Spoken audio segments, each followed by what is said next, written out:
ఆ తర్వాత ఆయనకి మేము వేయలే ఓటు, డిస్టర్బెన్స్ ఎక్కువ అవుతుందని.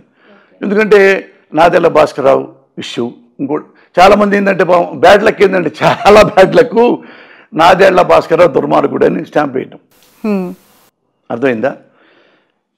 అది ఎట్లయితే ఎమ్మెల్యేని నమ్మటం మానేశాడో, అధికారులు నమ్మటం మానేశాడో, అట్లా ఎవరో చెప్తే నాదెళ్ల భాస్కర్రావు కూడా నమ్మటం మానేశాడు. ఆయన వెన్నుపోటు పడవటానికి కారణం ఈయనే ఎన్టీ రామారావు గారే. ఎన్టీ రామారావు గారి కారణం ఆయన నమ్మపాటం, ఆయన దూరంగా పెట్టడం. మరి ఆయన పెద్ద లీడరు, కాంగ్రెస్ గవర్నమెంట్లో మినిస్టరు, లాయరు, లాయల్టీకి ఉంటాడు, హుందాగా ఉంటాడు, బాగా చదువుకున్నవాడు. రామారావే ఆయన దగ్గరికి వెళ్ళాడు, ఆయన రామారావు దగ్గరికి వెళ్ళా, ఆయన వెళ్ళాడు, బ్రదర్ మనం చేద్దాం బ్రదర్ అని గెలిచినట్టుకి ఏమైపోయిందంటే వేరే ఉంటారుగా చెప్పేటలకి నాదెళ్ల భాస్కర్రావుని ఫస్ట్ డే నుంచి అనుమానంతో దూరం పెట్టడం మొదలుపెట్టాడు. ఇలాంటివి మాకు తెలుస్తాయిగా. నేను యూనివర్సిటీ జనరల్ సెక్రటరీని నాగార్జున యూనివర్సిటీలో, అప్పుడు నుంచి నా పాలిటిక్స్ బాగా ఉండింది బ్రెయిన్ అంతా. అప్పుడు అక్కడ అతను తర్వాత బాబు గారు వచ్చారు, జన్యుని వెన్నుపోటు పొడిచాడు. కానీ ఏమైపోయిందంటే అప్పటికే జనాలు ఇదివరకు నాదెళ్ల భాస్కర్రావు అయితే జనం గోలగోలు చేశారు. రామారావు నాదెళ్ల భాస్కర్రావు చాలా మంచివాడు కొన్ని విషయాల్లో, కానీ రెండోసారి అల్లుడు వెన్నుపోటు పొడవగానే జనం మాట్లాడాల, ఏ వాళ్ళలో ఫ్యామిలీ మ్యాటర్లే అన్నట్టుగా వదిలేశారు తప్పితే, అయితే రెండోసారి వెన్నుపోటు అనేది రామారావుకి అన్యాయం జరిగింది మాత్రం వాస్తవం. ఈ నాదెళ్ల భాస్కర్రావు విషయంలో మాత్రం రామారావు గారు తప్పు. నాకున్న రాజకీయ పరిజ్ఞానం అది, నాకున్న పరిజ్ఞానం అది. కాకపోతే ఒకటి ఉంది, ఒక ఏది ఎథిక్స్ అనే వచ్చినప్పుడు ఏమవుతుందంటే రామారావు ఇలాంటి వాడ అక్కర్లా, మనం బయటికి వెళ్ళిపోయి మనం వేరే పార్టీ పెట్టుకొని మనం గడ్డాన్ అవుదాం అంతం బాగుండేది. అది ఒకటి చేయలేకపోయాడు నాదెళ్ల భాస్కర్, అదే ఆయన బలహీనత. ఈయన ఇంటెన్షనల్గానే వెన్నుపోటు పొడిచాడు. ఆయన ఇంటెన్షనల్గా పొడవలా, నన్ను అవమానించాడు. అప్పుడు నాకు టెస్ట్ పెడతాడా ఇది మగ పతివ్రతలాగా అని అవమానంతో చేసిన పనిది. ఇతను ఇంటెన్షనల్గా చేసిన పని. ఎందుకంటే అడ్వాంటేజ్ తీసుకున్నాడు. ఇతను అమాయకుడు, ఈకేం తెలియదు, రాజకీయాలు తెలియవు, వాడిని అరుగుతాడు రామారావు గారు. దాన్ని అడ్వాంటేజ్ తీసుకొని మనతో చేద్దామని చెప్పి అట్ట ఇంటెన్షనల్గా వచ్చి వాళ్ళ ఇంటి వాళ్ళందరూ నమ్మించి వేరే వాళ్ళందరూ కొనేసేసి చివరికి దగ్గుబాటి వెంకటేశ్వరరావు గారిని తీసుకొచ్చి నీకు డిప్యూటీ ముఖ్యమంత్రి చేస్తారని చెప్పి వాళ్ళు ఆనందపడి, అయితే ఆయన ఇప్పుడు పొడుచుకో రామారావుకి అనిపించి పొడిచి, అదే రామారావుకి విలువ లేనివాడు అని రామారావు తిట్టి, వాడు అని తిట్టి, చివరికి చంద్రబాబు వాడని తిడితే ఏబీ రాధాకృష్ణ కూడా ఎన్టీ రామారావు వాడని తిట్టాడు. అది మనకున్న మీడియా అలా జరిగింది. అప్పుడు రామారావు గారికి తర్వాత ఉన్నలో బెటర్ ఎవడు ఇంకే ఎవడు కాలుతట్టు కాంగ్రెస్ చచ్చిపోయింది. అప్పుడు ఆల్మోస్ట్ చాలా ఘోరంగా ఆయన సపోర్ట్ చేస్తే ఆయన చాలా చాలా నీచమైన పద్ధతులు నేను చూశా. అందుకని ఆయన మానేశా ఆయనతో మాట్లాడు. ఆయన అంటే సపోర్టే, నేను పార్టీలో చేరను, ఇప్పుడు ఓటర్గానే ఈ వద్దు ఇంకోళ్ళకి వేసుకుందాం, నేను ఇతనికి వేస్తున్నా, ఇతను ఇందులో ఈ మంచి క్వాలిటీస్ నాకు ఉన్నాయి, అందుకు నమ్మి వేస్తున్నా, అదే చెప్పేవాడిని నేను. ప్రభుత్వం రాకముందు వరకు కూడా నాకు ఏ పదవి వద్దు, నేను అఫీషియల్ గా జాయిన్ అవడం కూడా లేదు, నేనేమి ఆశించట్లేదు అని చెప్పి బాహాటంగా అనేక సార్లు చెప్పారు కదా. ఎఫ్డిసి చైర్మన్ ఈ పదవి కార్పొరేషన్ కి సంబంధించి ఎందుకు స్వీకరించారు పోసాని గారు? సినిమా అవకాశాలు లేకనే? సినిమా అవకాశాల తర్వాత చెప్తా, ఇప్పుడే మళ్ళీ నెక్స్ట్ అడుగు చెప్తా, మర్చిపోకుండా అడుగు, దానికి దీనికి లింక్ చెప్తాను. ఓకే. అది నాకు 12 ఏళ్ల నుంచి జగన్ గారి పరిచయం. అప్పుడు ఎలక్షన్లో ఆ టాపిక్ లేదు. ఎప్పుడైతే ఆయన ఎందుకు నచ్చిందంటే నాకు, ఈయన చంద్రబాబు రామారావు గారు ఇట్లా చేస్తాడని చెప్పి, యాక్చువల్గా ఏంది రామారావు గారు మీ పద్ధతి నాకు నచ్చలా, అందుకని నేను బయటికి వెళ్ళిపోతున్నా, నేను వేరే పార్టీ పెట్టుకుంటా, వెళ్ళిపోతే ఆడు మగోడు. అంతకుముందు అన్నారు కదా, ఎలక్షన్ ముందే ఉన్నాడు రామారావా, ఇది మా మామ నాకు టికెట్ ఇస్తే మా మామను ఓడిస్తా, ఎందుకేం తెలుసు రాజకీయాలు పాలిటిక్స్ స్పెల్లింగ్ కూడా తెలియదు, నేనే ఓడిస్తా ఇతన్ని అన్ని కారుకోతలు కూర్చున్నవాడు చంద్రబాబు నాయుడు. ఓడిపోయాడు, వచ్చి కాళ్ళ దండం పెట్టి చేరాడు. అక్కడ వెళ్ళి పోటు పట్టడం తప్పు. నీకు అతను అభిప్రాయ భేదం ఉంటే ఆయన పార్టీ, ఆయన ఎజెండా, ఆయన మేనిఫెస్టో, ఆయన గుర్తు, ఆయన ఆఫీసు, ఆయన జెండా నీదేం లేదు, నువ్వు బయటికి వెళ్ళు, ఊరు పార్టీ పెట్టుకో. అది చేసిన వాడు జగన్. అక్కడ నచ్చాడు నాకు. ఓకే. ఎందుకు వెళ్ళాడు? వాళ్ళ నాన్న చనిపోయాడు. చనిపోయిన తర్వాత వాళ్ళ నాన్న చనిపోవడం చూసి కొంతమంది చచ్చిపోయారు, 100 మంది చచ్చిపోయారు. హార్ట్ అటాక్ వచ్చేవాళ్ళు, బాధపడ్డవాళ్ళు చచ్చిపోయారు. చచ్చిపోయిన తర్వాత ఆయన వాళ్ళ అమ్మగారు వాళ్ళ చెల్లెల్ని తీసుకొని ఢిల్లీ వెళ్ళి సోనియా గాంధీ గారితో, మేడం మా నాన్న చనిపోయారు కదా, అందుకని మేము ఓదార్పు యాత్ర చేస్తాను, వాళ్ళ ఇళ్ళకెళ్ళి చేసి వస్తానంటే, ఈలోపు ఆమెకి ఇక్కడ వాళ్ళు చెప్పేశారు, లేదు మేడం ఇతను ఆల్రెడీ సీఎం వాళ్ళ కోరిక ఉంది, అదేదో ఓదార్పు యాత్ర కాదు, ఆ వంకతో ఈ తిరుగుతున్నాడు అన్నట్టు చెప్తే ఆమె నమ్మి వచ్చి జగన్మోహన్ రెడ్డి గారు ఏం చెప్పిందంటే, మీరు చేయక్కల్లా, మీరు యాత్రలు చేయక్కల్లా, తిరగక్కల్లా, ఓదార్పు యాత్ర చేయొద్దు, ఎవరెవరు చనిపోయారో వాళ్ళ కుటుంబాలని మన గాంధీ భవన్ పిలిపించుకోండి, అక్కడే ఓదార్చి పంపండి.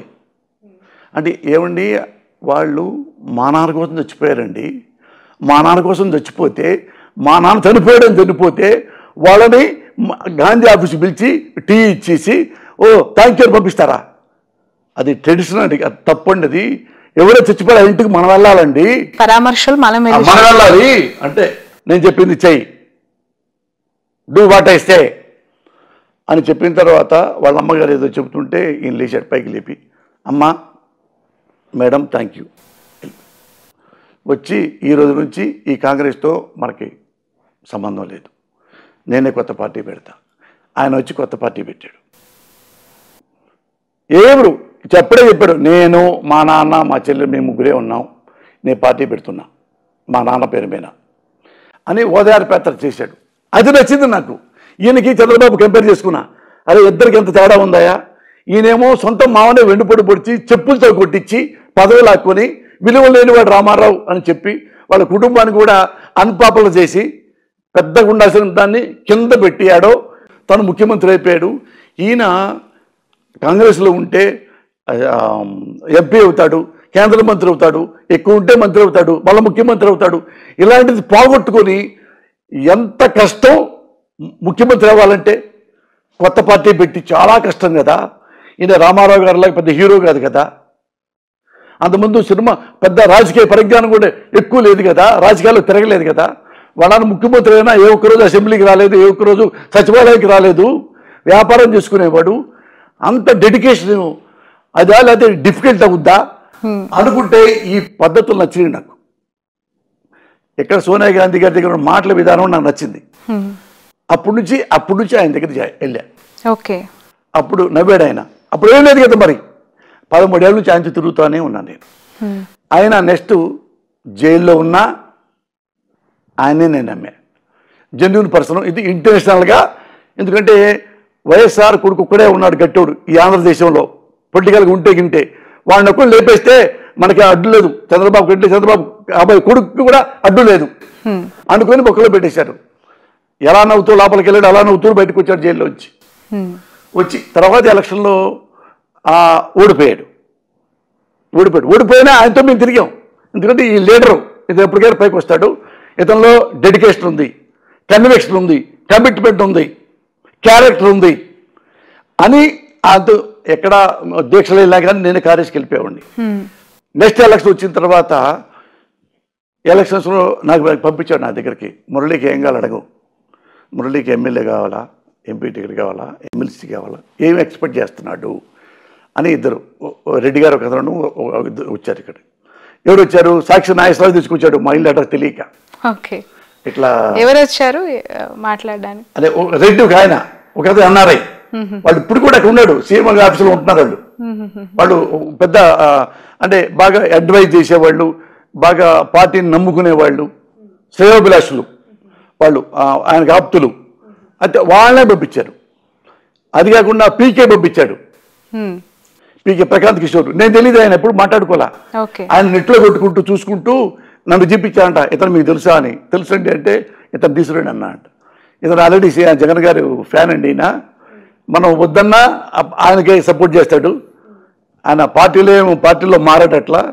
ఎవరు బాగుంటే వాళ్ళతో సపోర్ట్. ఇప్పుడు ఈయన జగన్ గారితో ఆయన తీసుకురండి అంటే అడుగుతానంటే వస్తే వద్దు, నేను పీకే దగ్గర రాను, నేను పొలిటీషియన్ కాదు కదా, థ్యాంక్స్ చెప్పండి అన్న. వచ్చింది ఏంటంటే అన్న ఇలా అడిగాడంటే, అన్నకి చెప్పండి జగన్ గారికి, నాకు ఏ ఎమ్మెల్యే పదవి వద్దు, ఏమీ నాకు వద్దు. ఎందుకంటే ఒకసారి మా సినిమా కుటుంబ సభ్యుడు చిరంజీవి గారు పార్టీ పెట్టి నాకు తెలియకుండానే నేను డబ్బింగ్ చెప్తా ఉంటే ఆయన పేరు అనౌన్స్ చేశాడు. ఇక తలంచుకొని వెళ్ళాను, సంతోషం. ఆయన నాకు రూపాయి అడగలేదు, ఏం ఆశించలేదు. మురళి హానెస్ట్ ఫెలో, అసెంబ్లీలో ఉంటే బాగా మాట్లాడతాడు, మురళికి మనం ఇద్దాం. ఎవరికి ఇవాళ ఎమ్మెల్యే కన్నా కొడుకే ఇచ్చాడు సినిమా ఇండస్ట్రీలో చిరంజీవి గారు. మరి గ్రేట్ కదా. మరి నాకెంత నా మీద నమ్మకం పెరుగుద్ది. ఓ నన్ను ఇంత బాగా నమ్మాడు చిరంజీవి గారు, ఉంటుంది కదా ఆ కృతజ్ఞత, అది ఎప్పుడు ఉంటుంది. అయితే చెప్పి అన్న నాకేం వద్దని చెప్పండి, అన్నకి సర్వీస్ చేస్తా, ఆయన ఉన్నంతకాలం నేను సర్వీస్ చేస్తాను, నేను చచ్చిన పోయేంతకాలం సర్వీస్, ఎందుకంటే నచ్చాడు బాగా, నేను చచ్చిపోయేదాకా ఆయననే సర్వీస్ చేస్తా, అది తప్ప ఇవి నాకు వద్దు. కాదండి అన్న చెప్పాడు, పీకే చెప్పాడంటే వద్దు. పక్కన మీ ఫ్రెండ్ నాగేశ్వరరావు పక్కనే ఉన్నాడు, ఇప్పుడు ఆయన కూడా నవ్వుకుంటున్నాడు. అంతే వెళ్ళి చెప్పారంట, చెప్తే నవ్వాడంట ఆయన. నవ్వి మురళి అంతే అని తర్వాత గెలిచాడు. తర్వాత గెలిచిన తర్వాత నేను దానికి ప్రమాణ స్వీకారానికి వెళ్ళలేదు. మేము దేవుడికి మీద దండం పెట్టుకుని పూజ చేసుకున్నాము. జగన్ గారు గెలిస్తే మీకు బట్టలు పెడతాను, ఇక్కడ సిటీలో ఉన్న అమ్మవారికి దేవుళ్ళ కంటే గెలవగానే అన్ని పట్టు చీరలు అవి కొనుక్కొచ్చి బట్టలు కొనుక్కొచ్చి గుళ్ళలో తిరిగి అందరికీ దేవుళ్ళకి అమ్మవారికి ఇచ్చి ఇంటికి వచ్చి అమ్మ డామును పడిపోయా కరోనా వచ్చింది. అప్పుడు దానికి కూడా వెళ్ళాల, ఏది మన ప్రమాణ స్వీకారం కూడా వెళ్ళలేదు. తర్వాత 3-4 సార్లు కబురు చేశాడు, నేను వెళ్ళలా, చాలా వెళ్ళపోతే ఆయన ఒకసారి సదర్ గారిని పిలిచి కొంచెం గట్టిగా మాట్లాడ, ఏమన్నా మురళిని తీసుకురాలేరా, నేను చెప్పానని చెప్పలేదా, అది ముఖ్యమంత్రి అయినా నన్ను గుర్తుపెట్టుకోకర్లా, ఆంధ్రదేశం మొత్తం చేతుల్లో ఉంటుంది కదా, ఎంతమంది లక్షలాది కార్యకర్తలు ఉన్నారు, నన్ను ఎందుకు గుర్తుపెట్టుకోవాలి, నాకంటే గొప్ప చాలా మంది ఉన్నారు, నేను ఆయన కోసం ప్రాణం ఇవ్వలేను, ప్రాణం ఇచ్చేవాడు కార్యకర్తలు ఉన్నారు, అయినా నన్ను ప్రేమించాడు, ఆయన నా కోసం ప్రాణం ఇచ్చేంతగా ఇష్టపడతాడు నేనంటే, నువ్వు ఎందుకు మీరు మురళి తీశారు సార్, మేము ఒకసారి వచ్చాడండి, నేను వస్తానని చెప్పి మళ్ళా ఫోన్ చేస్తే ఫోన్ కూడా ఎత్తలేదు, నేను ఇంటికి 2-3 సార్లు చేశానంటే కొద్దిగా పర్జెంట్ పని ఉంది వెళ్ళానన్నా, మళ్ళీ వస్తానని చెప్పి వెళ్ళాడు, ఇవన్నీ కాదన్నా అతను తీసుకురండి అంటే, సార్ ఆయన సజ్జల గారు ఫోన్ చేసి అరిచాడు, అయ్యా నన్ను తిడుతున్నాడు, అయ్యా నన్ను ఎరుగుతున్నాడు ఆయన, నువ్వు రా అన్న, కొద్ది పని ఉందన్న అంటే, అక్కడ నుంచి చల్లా మసూద్ రెడ్డి అని చెప్పి స్కిల్ డిపార్ట్మెంట్ చైర్మన్, ఇద్దరికి అడ్వైజర్ స్కిల్ డిపార్ట్మెంట్, ఆయన్ని నువ్వు అర్జెంటుగా విజయవాడ నుంచి హైదరాబాద్ వెళ్ళి మురళి కార్యక్రమం రాపో అన్నాడు సజ్జల గారు. వచ్చాడు మా ఇంటికి, చల్లా మసూదన్ రెడ్డి గారు వచ్చి అన్న తిడుతున్నాడు అన్న సీఎం గారు, నువ్వు వచ్చి ఒకసారి కనపడి చాలు అంటే, ఏదో అంట పెడతారని నాకు తెలుసు, నాకు పెద్ద ఇష్టం ఉండదు వాటి మీద, ఆయన అంటే ఇష్టం తప్ప వాటి మీద పదవుల మీద ఇంట్రెస్ట్ ఉంటే ఎప్పుడో ఏదో వచ్చేది నాకు. అయితే నువ్వు రాకపోతే ఆయన మమ్మల్ని మేము వెళ్ళం, ఆయన క్యాబిన్లోకి మేము వెళ్ళలేము ఇక అన్నాడు. అని కాదన్న కొంచెం నాకు పని ఉంది, ఏమయ్యా నువ్వు ముండోడు పోయితే ఆయన ఇంటికంటే జగన్ గారు, నువ్వు రాకపోతే మాత్రం మేము మరి మాకు ప్రాబ్లం అవుద్ది గుర్తుపెట్టుకో అని గట్టిగా మాడితే, అవునా అన్న నమ్మించా, అవునా అయితే పని చేస్తానన్నా, 2 రోజులాగి వస్తా, 2 రోజులాగి వస్తావు కదా, 2 రోజులాగి వస్తా, ఇలాగ 2-3 నెలలు రాలా, మళ్ళీ సజ్జల గారు ఫోన్ చేశాడు, ఇక్కడికి వచ్చాడు, ఇంటికి వచ్చా నా ఇంటికి పిలిచాడు, మురళి ఎంత ముఖ్యమంత్రి స్థానంలో ఉండి నీ గురించి గుర్తుపెట్టి అడుగుతున్నారంటే మనం ఉంటే ప్రేమ ఉండబట్టే కదా, నువ్వేదో సర్వీస్ చేసావని నీకు ఇవ్వటం కాదు, నువ్వు నచ్చావు, నువ్వు మంచి సిన్సియర్గా ఉంటావు, పిచ్చి పిచ్చి పనులు నేను చేయడు, హానెస్ట్గా ఉంటాడు, ఎగబడ్డావు జనాల దగ్గరికి వెళ్ళి, జనాలు తోసుకొని సీఎం దగ్గరికి వెళ్ళటాలు, జై అరవటాలు ఇట్లాంటివి చేయవు, మంచోడు కదా, చదువుకున్నాడువి, నువ్వు ఉంటే మరి పార్టీకి చాలా హెల్ప్ అయ్యావు కదా, నువ్వని మరి ఎందుకు సర్వీస్ చేసావు, నువ్వు ఎందుకు సర్వీస్ ఎందుకన్నా, మంచి మనిషి కాబట్టి చేశాను, మరి నువ్వు మంచి మనిషి అయినా రమ్మంటున్నాడు అన్నాడు.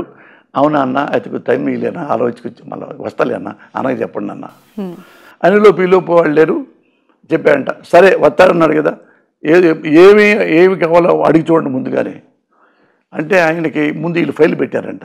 వేరే ఇంకో చైర్మన్ది. అది చూసి అది పక్కన పడేశాడంట. ఇది మురళికి సరిపోదు, పెట్టండి కాదు, మురళి లెవెల్కి ఉన్నది పెట్టండి. మనకి లెవెల్ ఉందో నాకు తెలియదు, మురళి ఎలా ఆ లెవెల్లో ఉండాలి, మురళి సర్వీస్ చేయడానికి ఉపయోగపడుతుంది. అది వద్దు అని ఫైల్ పక్కన పడేశాడు. ఆయన ఏమయ్యా నువ్వేంటి అసలు నో అంటావా చెప్పు, ఎస్ అంటా చెప్పు. అన్నీ ఇష్టం లేదన్నా నాకు, ఆ మాట నువ్వు సీఎం గారికి చెప్పు అని పోయి సీఎం గారికి పోయి చెప్పంటే సరే అన్న అంటే ఆయన పక్క నుండి సీఎం గారు ఆఫీస్ బయట నుంచి మాడుతున్నాను రమ్మన్నాడు. రేపు వస్తారన్న ఇది తప్పలా అన్అవైలబుల్. అప్పుడు ఫస్ట్ టైం నేను కలిసింది ఎలక్షన్ ముందు తర్వాత. వస్తే కరెక్ట్గా వెళ్ళి కూర్చో మై డియర్ పోసాని కృష్ణమురళి పెట్టాడు, కూర్చోబెట్టాడు. ఏంటి ఏంటి అన్నాడు. ఏముందన్నా ఏం లేదు. ఎందుకు నువ్వు అది అంటావు ఇది అంటావు, నీకేం కావాలి చెప్పు, మాకు తెలియదు ఇదే అన్నాడు సీఎం గారు. నీకు ఏవైతే నీకు ఇంట్రెస్ట్ సర్వీస్ బాగా చేయగలవు, ఇంకా నువ్వు చదువుకున్నావు కదా, నువ్వు ఎంఏ చదివావు కదా, నాకు యూనివర్సిటీ కదా, ఎంఫిల్ తీసావు కదా, అవన్నీ చెప్తున్నాడు. పాదయాత్రలో చెప్పాడు. నా చేపట్టుకు నడుపుతా ఆ మురళి నువ్వు అక్కడ ఎంఏ 16 సంవత్సరం కదా అంటే నవ్వే. అన్నా నీకేం తెలుసు అంటే నవ్వుతున్నాడు. మా నాన్న కూడా తెలుసు కదా, అవునన్నా తెలుసు అన్న. అట్లా ఇది అయితే నేను అన్న నాకు ఏమి పదవులు ఏమి ఇష్టం లేదన్నా, సర్వీస్ చేస్తాను. ఎందుకు చేస్తావు సర్వీస్? ఊరికి నేను సర్వీస్ ఏంది మరి, ఇక్కడ సర్వీస్ మంచి పని చేయొచ్చు కదా నువ్వు, ఇక్కడ ఏం కావాలి చెప్పు అన్న. అది అన్న ఎట్లా ఉన్నాను సరే ఏం మాట్లాడు. సాగరి బెల్లి కొట్టి ఐఏఎస్ ఆఫీసర్ ధనుంజయ రెడ్డి గారు వచ్చారు. ఇక్కడ హైదరాబాద్లో అంతకుముందు కమిషనర్గా చేశాడు ఆయన, ఐఏఎస్ ఆఫీసరు. ధనుంజయ అన్న చూడు మురళి వచ్చాడు అంటే ఆయన చెప్పాడు ఇట్లా అంటాడు అంటే మురళి అని. అదే ఏమొద్దంటున్నాడు. సో పని చేయనా, నువ్వు నీ రూమ్లో కూర్చో, మాకు నువ్వు కూర్చో, ఏడో కూడా వస్తాడు ఆ పక్కన నా రూమ్లో రూమ్ ఉంది, ఆ రూమ్లో కూర్చో, మురళిని తీసుకెళ్ళి. నువ్వు టీయా కాఫీయా, నువ్వేం తాగుతావు, నువ్వు మర్చిపో టీ కాఫీ తాగు కదా, నువ్వు కాఫీ కదా. ఇట్లా చిన్న పిల్లోడు మాడతాడు చూడన్నా, అట్టుంటాడు. ఆఫ్ ద రికార్డు చూస్తే అన్ని ప్రేమించబుద్ధి అవుద్ది. అర్థమైందా మీకు? అట్టయితే నువ్వు కాఫీ తాగు కదా, తాగనన్నా. నువ్వు టీ, నువ్వు ధనంజయ నువ్వు కాఫీ కదా, కాఫీ ఓ టీ తెప్పించుకొని ఆ రెండు కూర్చోండి, ఎవరు తలుపేసుకోండి, ఎవరు అన్నీ మాకండి, నిర్ణయించుకొని రండి అని నాకేంటో అని. ఆయన ఫైల్ కూడా పక్కన పెట్టి లోపల కూర్చున్న ఇద్దరు. ఏం మురళి నువ్వేమనుకుంటున్నావు అలా? నేనేం అనుకోలేదన్నా, ఉట్టన్నా అనుకున్నాను. తల్లి సాక్షి నా మనసులో ఏమీ లేదన్నా. ఏమయ్యా ఇంతవరకు ఇష్టం నువ్వంటే సీఎం గారికి ఏం అవసరం నీ పిలవాలి, నువ్వు నచ్చావు, నువ్వంటే ఇష్టం బాగా.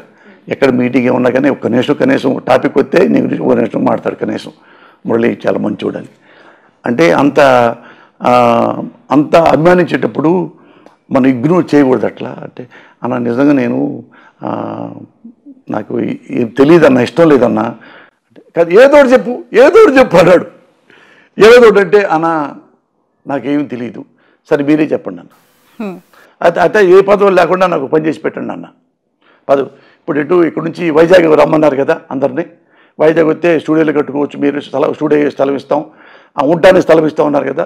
అందుకని ఏంటంటే మా పిల్లలు కూడా ఉన్నారు, నా కొడుకులు ఉన్నారు, మేము అందరితో పాటు మాకు కూడా ఒక స్టూడియో ఇవ్వండి, మీ స్టూడియో కట్టుకుంటాను. అది మామూలుగానే వస్తుంది. నువ్వు అడిగేది ఏముంది, నువ్వు క్వాలిఫైడ్ అనుకో నీకే వస్తాను. నువ్వు 35 ఏళ్ళ నుంచి ఇండస్ట్రీలో ఉన్నావు, మా చిరంజీవి గారు అడిగితే చిరంజీవి గారికి ఇస్తాం, నువ్వు అడిగితే నీకు ఇస్తాం. దాని కొత్తగా మేము చేసే మెహర్బానీ ఏముంది, అప్లికేషన్ పెట్టి నువ్వు క్వాలిఫైడ్ కదా. 100 సినిమాలు చేసావు, 500 సినిమాలు పైన హీరో యాక్ట్ చేస్తున్నావు, హీరోకి చేసావు, డైరెక్టర్వి, ప్రొడ్యూసర్వి, నీ క్వాలిఫికేషన్ ఉంది కదా, దాన్ని మేమే ప్రత్యేకంగా నీకు దానం చేయక్కర్లా అని అంటే అసలు మీరే ఆలోచించుకోండి అన్న, ఆలోచించి మీరే నిర్ణయం తీసుకోండి అన్న, నేను చేస్తాను, నాకే తెలియదు అన్న.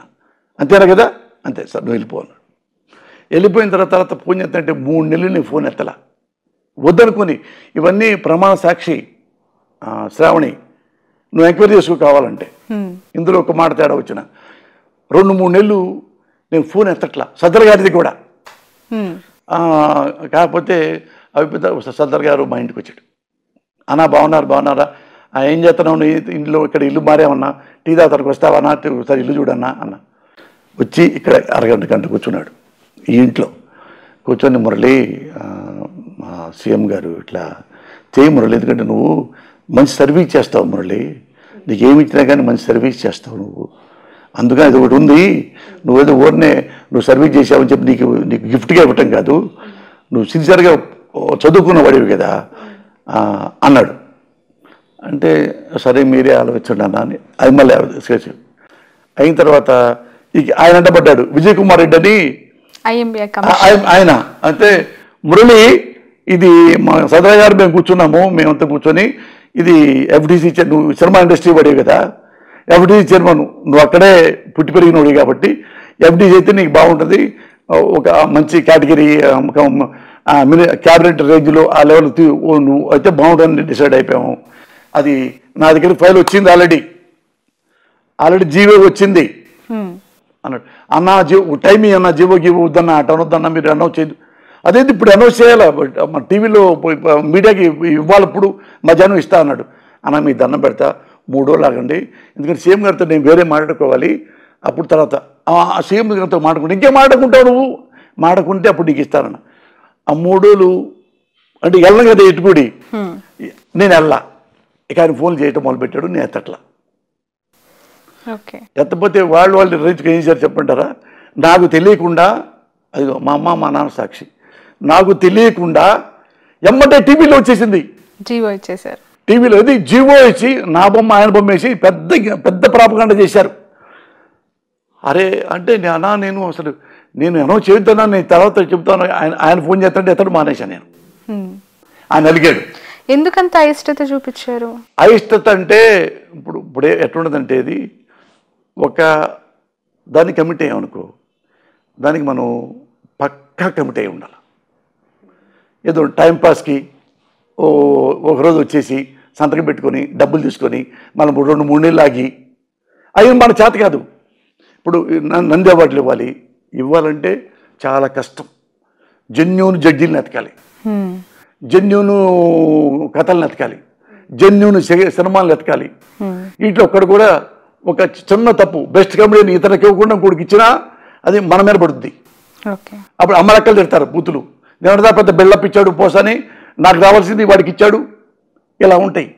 ఇవన్నీ ఎందుకు, ఇవన్నీ మనం ఇప్పుడు మొయ్యాలి. ఇది ఉంటే డెడికేషన్గా ఉండాలి, అక్కడే అన్నీ మానేసి పెళ్ళం కూడా ఆడ పని. నాకు రేపు ఇప్పుడు పెట్టబోతున్నాను నంది అవార్డులు ఓన్లీ స్టేజీ నాటకాలకి దానికి ఏంటి, ఇప్పుడు వెళ్తే మరి అక్కడ 10 రోజులు కూర్చోవాలి, మళ్ళీ రావాలి, మళ్ళీ 10 రోజులు కూర్చోవాలి, మళ్ళీ ఆ ఫంక్షన్ అప్పుడు మొత్తం 4 రోజులు అక్కడే ఉండాలి. ఇవన్నీ చేయాలి. అబౌవ్ ఆల్ సిన్సియర్గా అసలు జడ్జీలు మంచివాళ్ళ కాదా, వీడేమన్నా కుడతావు కదా, ఏమన్నా రాంగ్ రూట్ అనుకో, పెద్ద బెల్లపిచ్చావే చంద్రబాబు గవర్నమెంట్లో ఉన్నప్పుడు, ఇది అన్యాయం ఇది అన్యాయం అని, నువ్వు చేసింది ఏం పీకావు ఇక్కడ అని రేపు మీ టీవీ ముందు కూర్చొని వెళ్తాడు అమలక్కలు కూడా. అవన్నీ ఇన్ని మొయ్యాలి, దానికి తలనొప్పి, అన్నం తినం, టెన్షను, డే నైట్ పని చేయాలి. నాకేంటంటే ఈవినింగ్ 6 అయితే ఎక్కడ నైట్ షూటింగ్ చేయను, 7 ఇంట్లో ఉండాలి, నేను మావిడ కబుర్లు చెప్పుకుంటూ ఉండాలి, టిఫిన్ చేస్తూ ఉండాలి, టీ తాగుతూ ఉండాలి, మరి 9 అన్నం తినాలి, కబుర్లు చెప్పుకుంటా, పాటలు వినుకుంటా 10:30-11 పడుకుంటాం. నా హ్యాబిట్ అది అప్పుడు 30 ఏళ్ళ నుంచి. అందుకని ఇల్లు అంతా వదిలిపెట్టాల్సి వస్తాయి. నాకు ఇష్టం, పిల్లల కంటే కూడా మా ఆవిడ అంటే ఇష్టం, ఎక్కువ కబుర్లు చెప్పుకుంటానికి ఎక్కువ నాకు ఫ్రెండ్ లాగా ఉంటుంది. ఏమన్నా కానీ సరా కరెక్ట్ చెప్పి చదువుకున్నాము కదా తను కూడా, అట్లా నాకు దగ్గరగా ఉంటుంది, మనసుకి అభిప్రాయాలకి దగ్గరగా ఉంటుంది, కన్విక్షన్స్కి దగ్గరగా ఉంటుంది. అందుకని నాకు ఇంట్లోనే నాకు పెద్ద అమెరికా అదిష్టం.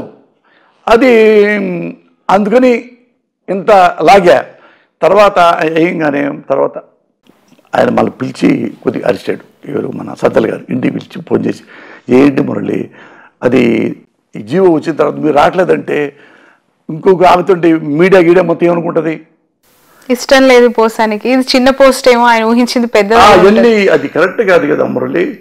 నువ్వు పర్ఫెక్ట్గా మాట్లాడగలవు, నువ్వు సర్వీస్ చేస్తావు బాగా, సీఎం అంటే నీకు ఇష్టం, నువ్వంటే సీఎంకి ఇష్టం. మంచి వాళ్ళ దగ్గరే నువ్వు పనిచేస్తున్నావు కదా, మంచి వాళ్ళు కానాల దగ్గర పనిచేయట్లేదు కదా. నువ్వు రా రేపు అన్నాడు. సరే అన్న అప్పుడు వెళ్ళా ప్రమాణ గారికి. ఇది జీవో తర్వాత ఎన్నాళ్ళకి వెళ్ళారో చూసుకోండి మీరు కావాలంటే. ఆయన అలిగాడు ఆమె నా విజయ్ కుమార్ రెడ్డి, మురళి నాకు ఫోన్ ఎత్తవా. ఆయన బాగా క్లోజ్ ఫ్రెండ్, చాలా మంచోడు, నాకు చాలా చాలా ఆప్తుడు విజయ్ కుమార్ రెడ్డి. ఇవరికి సెన్సార్ ఆఫీసర్గా నా సినిమాలు చాలా హెల్ప్ చేశాడు. ఇప్పటికి కూడా ఏదైనా ఇష్యూ ఉంది అంటే ఇమీడియట్ గా రియాక్ట్ అయ్యే వ్యక్తి అయినా చాలా జెన్యూన్ పర్సన్. అతను దగ్గరగా ఉన్నామంటే మనం అతను చాలా బాగా ప్రేమిస్తాం. అట్లా నేనంటే ఇష్టం, అందుకని నన్ను కోపడ్డం అని దగ్గర తీసుకున్నాడు. ఆ తర్వాత అంటే క్షణికమేమో అది కోపం, మీరు పోస్ట్ తీసుకోలేదని విజయ్ కుమార్ గారు. నన్ను ఎవరు కోపడతారు శ్రావణి? నేనేం చేశాను? దొంగతనం చేస్తానా, బ్యాంకు లోన్లు కాజేశానా, ఇప్పుడు మోసం చేశానా, డబ్బులుగా చేస్తానా? ఏమి లేవుగా నాకు చేయటానికి. నాకు అన్నీ ఇచ్చాడు దేవుడు. ఎట్లయితే నేను పేదరికంగా వచ్చానో ఇప్పుడు నాకు ఈ తరం కాదు, వచ్చే తరానికి కూడా సరిపడా కోట్లాది ఆస్తి దేవుడు నాకు ఇచ్చాడు తెలుగు సినిమా పరిశ్రమ మీద. ఇంకా నాకేం చేయాలి? ఏం లేవు, ఇంకా నాకు అచీవ్మెంట్స్ లేవు, లైఫ్లో గోల్ లేవు, ఎయిమ్స్ లేవు, జీల్ లేదు, ఏమి లేదు, అన్నీ ఉన్నాయి. డబ్బులు చెప్పాలంటే 100 కోట్ల ఆస్తి ఎవడు సంపాదిస్తాడు? ఏ లెక్చర్ సంపాదిస్తాడు? జెన్యూన్కి చెప్పు. ఇది దేవుడు నాకు ఇచ్చింది. ఆ స్థలం కొని, ఈ స్థలం కొని, ఈ స్థలం కొని, స్థలాలన్నీ పెరిగి, ఆ డబ్బులు పెరిగి సినిమా ఇండస్ట్రీలో మళ్ళీ నాకు